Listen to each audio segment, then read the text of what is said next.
tous.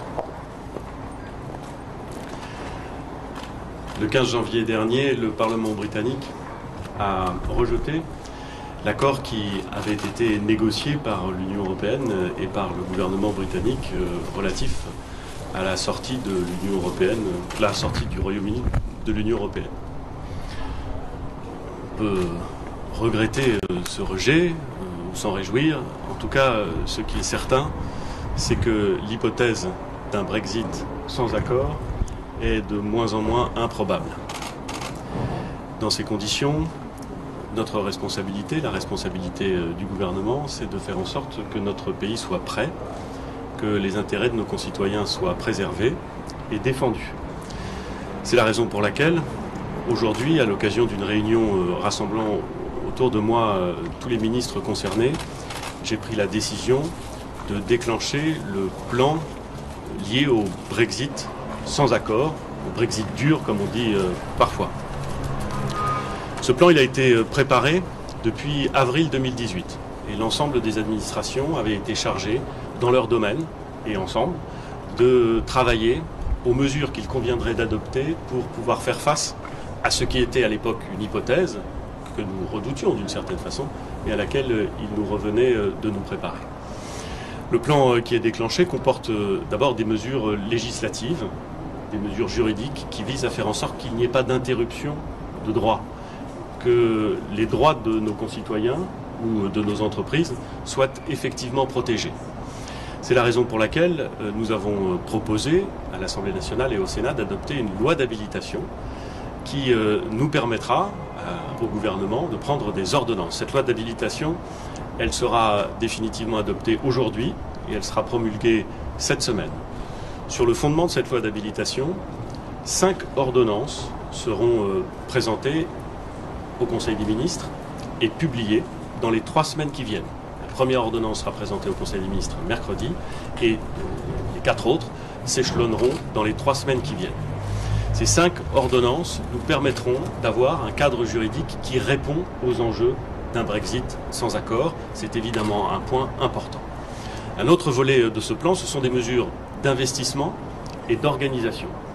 Pour faire face au Brexit sans accord, nous avons pris la décision de lancer un plan d'environ 50 millions d'euros d'investissement dans les ports et les aéroports français, qui sont évidemment les lieux les plus concernés par les modifications à apporter compte tenu du Brexit dur. Ces 50 millions d'euros d'investissement vont être lancés dans les jours qui viennent.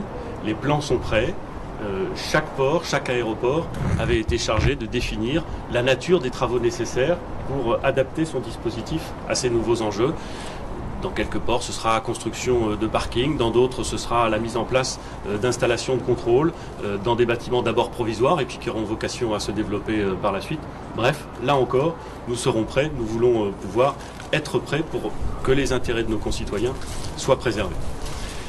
600 recrutements seront réalisés dans les semaines qui viennent. Ils avaient été là encore prévus, ils avaient été inscrits dans la loi de finances qui a été débattue à la fin de l'année dernière, mais nous les déclenchons. Il s'agit d'emplois de douaniers, de contrôleurs vétérinaires, de toute une série d'agents de l'État qui vont permettre, là encore, d'être à la hauteur des enjeux, d'être à la hauteur des contrôles nécessaires.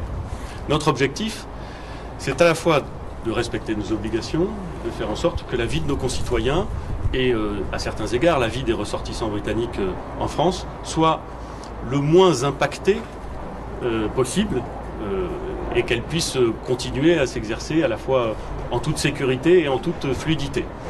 Mais il est clair que nous avons encore du travail devant nous.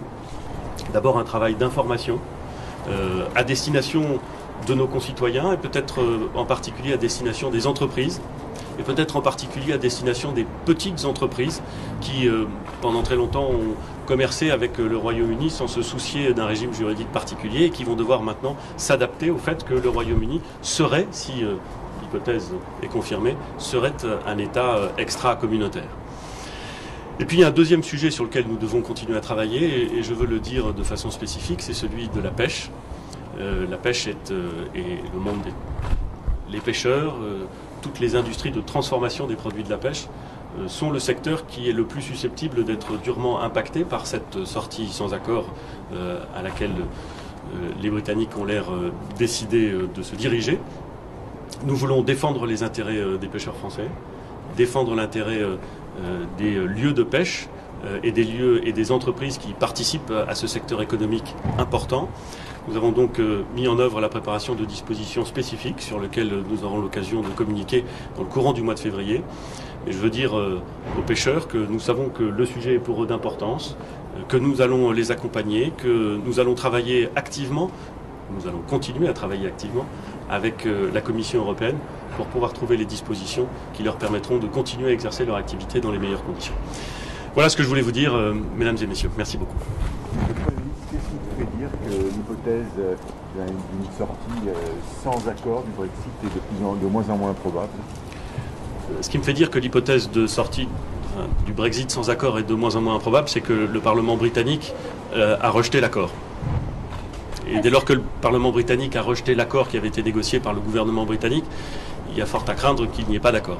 Et la situation britannique va continuer à évoluer. Je n'ai pas de commentaires à faire sur cette situation politique. Mais la responsabilité du gouvernement français, c'est d'observer ce qui se passe chez nos amis britanniques, d'en tirer les conséquences et de penser à la préservation des intérêts de nos concitoyens.